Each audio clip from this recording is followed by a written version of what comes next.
When this horrible man decides to steal all of his own grandfather's jewelry just a few days after he dies, his cousin says, nah, I'm not gonna let that happen. Instead, he sets him up in the most perfect way possible. This is r/ProRevenge. My cousin stole loads of jewelry, so I stole his inheritance. First of all, a little bit of backstory. 25 years ago, my aunt passed away when I was a baby, leaving my two cousins, who were both in their early 20s, alone to fend for themselves. My grandparents, who were very wealthy, put a clause in their will that their grandkids will receive half of their share of inheritance if a parent passes before the children get to the age of 30, and then the other half when my grandparents eventually pass. Both my cousins, therefore, received a very sizable inheritance, coupled with the money they got from selling my aunt's house. The younger of the two paid off her college loans and was able to buy property. She still lives on the same plot of land. However, the older sibling blew all of his money. Straight out of a book of the Bible, within 6 years, he was back to living in a condo, working as a police officer.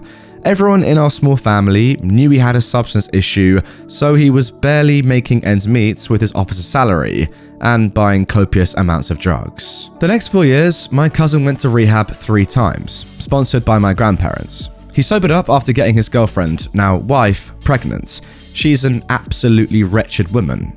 She saw my grandparents as payday and essentially baby-trapped my cousin, thinking it was her ticket. Within 7 years, they had 3 kids, so she is locked in tight. She's a nurse, and with 3 kids around, they always needed a little boost. Guess who they'd ask? You got it, my grandparents. Now, being the kind spirits they are, they always lended a hand. My father, mother, sister and I got sick of it very quickly. My grandmother unfortunately passed away when I was 17, leaving my grandpa as the last remaining. I was undoubtedly my grandfather's favourite among the grandkids, which left a real sore spot in the mouth of my cousin and his wife.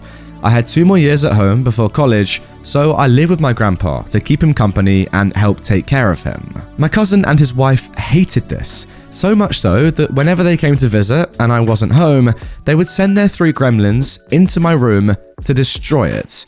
My room had double doors, so it couldn't be locked. This was the start. The longer I lived there, the more they would mess with me.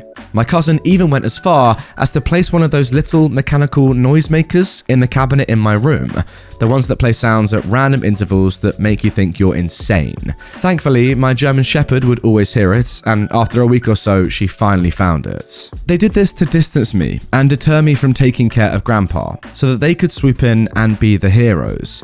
This continued until one of the kids found my gun. Now, by this time I was 18 and in the possession of a firearm. I'm using quotations here because my grandfather does have guns, but he can't aim and shoot them anymore due to arthritis and nerve degeneration. So when I moved in, he placed all the weapons in my hands, should the need of self-defense arise. But should he see them out for any reason other than cleaning, there would be hell to raise. Being very well trained with guns and having a sense of pride in defending my home, I took this responsibility very seriously.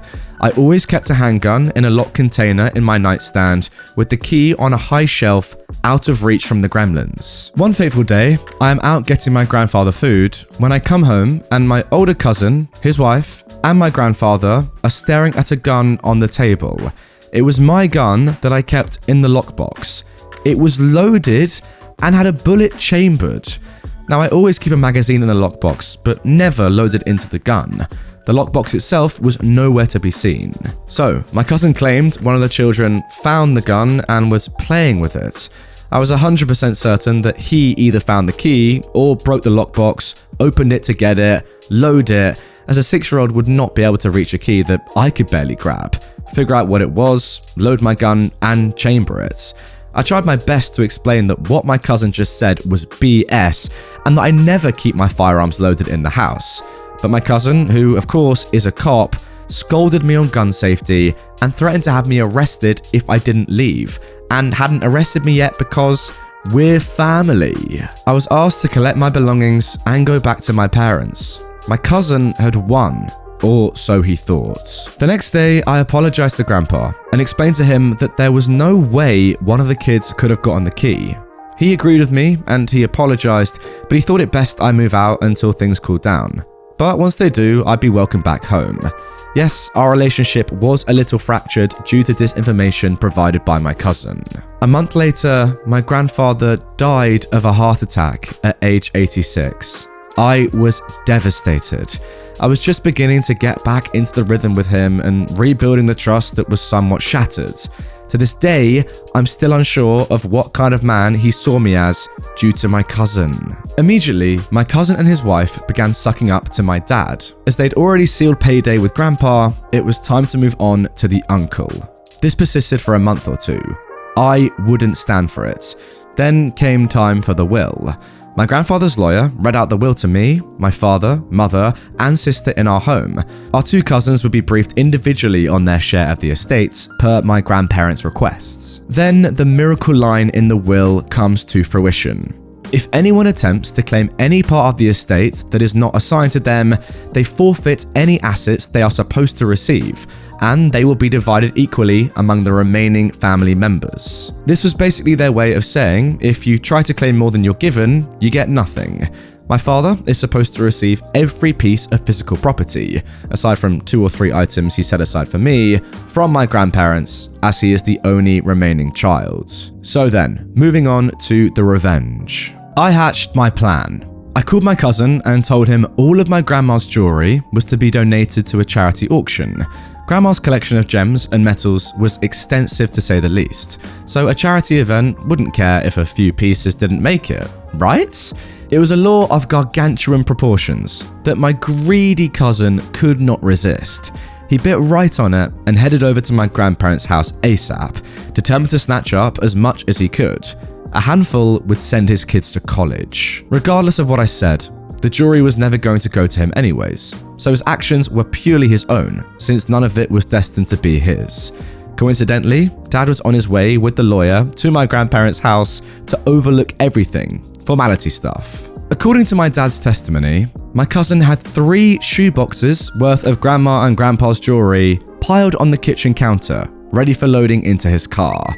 My dad and the lawyer stood in the kitchen wondering why it was all there, when my cousin walked in from my grandparents' bedroom with a 4th and final shoebox. The jig was up and he put 2 and 2 together that I set him up. Which was true, but there was no penalty against me for exploiting my cousin's greed, so he would screw himself over.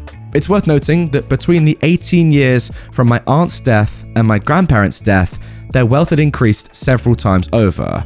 So my cousin felt cheated and expected to receive just as much as my sister and I, despite receiving half of his already and blowing it. Throughout this whole ordeal, his younger sister, my other cousin, has not had a problem at all and is still weeping over Grandpa's death like the rest of us. However, just like that, my cousin lost enough money in the course of 30 minutes that made him contemplate his sanity. Over greed. My cousin's idiot of a wife apparently filed for divorce a few weeks later. We haven't heard from him in nearly 6 years now, as he is all but disgraced. Now you can call this a fairy tale ending, and on this particular part of the story, it somewhat is. There was a massive lawsuit by an unknown family member involving the IRS and FBI later on. But honestly, I would rather just have my grandparents. And there we go. That is going to do it for that story. I mean, honestly, what a whirlwind. How greedy of a man do you have to be to do that? Especially after your grandfather's just died. Like, if you're going to steal their jewelry, give it a bit of time at least. What's the rush? Like, at least act as if you care. My God, unbelievable. Just imagine though, like your cousin walking into that kitchen thinking, I've come out of this with so much money. I can send my kids to college, whatever, spend loads of money on drugs, whatever you want to spend money on. 4 shoeboxes filled with expensive jewelry, and he just sees you there, OP. Just sitting there, smiling at him. And he's like, oh my God, I'm in the mud here. I'm done. Brilliant. That moment, I just wish it was captured on film. It's just a shame. I just want to see his face. I really do. I just don't get it, right? Like, how can a family that's so nice with your lovely grandparents produce someone like this? I just don't get it. And also, his sister seems really nice as well. Like, she wasn't stealing jewelry. She actually cared about your granddad and your grandma. It's just so weird to me, but hey, honestly, FBI, IRS getting involved sounds a bit nuts. It's what he deserves though, come on. You can't just get away with that sort of stuff. It's frankly disgusting. And you want to know what is actually the saddest part of this whole story? It's not your cousin being horrible, because that's just on him, isn't it, really? It's not him taking your grandfather's jewelry, grandmother's jewelry. Yeah, that sucks, but those are material things and you can get over that. The worst part by a mile is that you're now always going to have that thought in the back of your head. Was my granddad's vision of me tainted by what happened? Like, to be fair, I don't blame you for even thinking that. You know, you were kicked out of his house just because your cousin lied and blamed the loaded gun on you. I can't believe he did that. He planted that. That is so, like, conniving and horrible. But yeah, as I say, the material stuff doesn't really matter. You now knowing, though, that your grandfather and yours relationship may have been tainted over something that you didn't even do just because of your horrible cousin, that's too much. How do you even get over that? That's just crazy. That is unbelievable. Anyway, guys, that is going to do it for this episode of r/ProRevenge. I really hope you have enjoyed that one. If you did and you want more revenge stories right away, check out this video on screen. If you've got a lot of time to kill or you want to just put something on in the background, that is the perfect video for you. If you're new to the channel, please do hit this subscribe button for daily Reddit content, and I'll see you guys all tomorrow with a brand new episode.